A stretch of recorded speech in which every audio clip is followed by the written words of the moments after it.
এবার অভিনেত্রীর অভিষেক হচ্ছে অয়ন চক্রবর্তীর আগামী ওয়েব সিরিজ কাল রাত্রিতে। আর এই ওয়েব সিরিজে অভিনেত্রীর ফার্স্ট লুক এলো প্রকাশ্যে। একেবারে কোণের বেশি দেখা গেল সৌমিত্রিষাকে। লাল বেনারসি কাপড়টি সোনা গয়নায় নজর কাড়লেন অভিনেত্রী। তবে নতুন বইয়ের চোখে মুখে রয়েছে হতাশা এবং উৎকণ্ঠা। এই ওয়েব সিরিজে অভিনেত্রী চরিত্রের নাম দেবী। কাহিনী অনুসারে বিয়ের দিনই দেবী জানতে পারে তার বান্ধবীর ভবিষ্যৎবাণী, আর তা শুনে সে একেবারে হতবাক। সে জানতে পারে তার স্বামীর রহস্য মৃত্যুর সম্ভাবনা রয়েছে। তাই তো উৎসবের আবহে এক অজানা ভয় কাজ করতে থাকে নতুন বইয়ের মনে। ধীরে ধীরে এই রহস্য আরো ঘনীভূত হয়। দেবী কি পারবে এই সমস্ত সমস্যার মোকাবিলা করতে? সিরিজে দেখা যাবে ইন্দ্রাশিস রায়কে অভিনেত্রী সৌমিত্রিষার বিপরীতে অভিনয় করতে তার লুক এসেছে প্রকাশ্যে। এই ওয়েব সিরিজে নজর কাড়বেন সৌমিত্রিষা, ইন্দ্রাশিস ছাড়াও অভিনেতা রাজদীপ গুপ্তা, রূপাঞ্জনা মিত্র, সৈরতী বন্দ্যোপাধ্যায়, অনুজয় চট্টোপাধ্যায় প্রমুখ।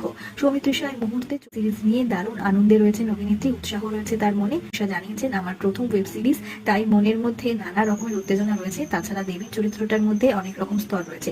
আশা করছি নতুন মাধ্যমে আমার কাজ দর্শকেরা আপন করে নেবে। কাল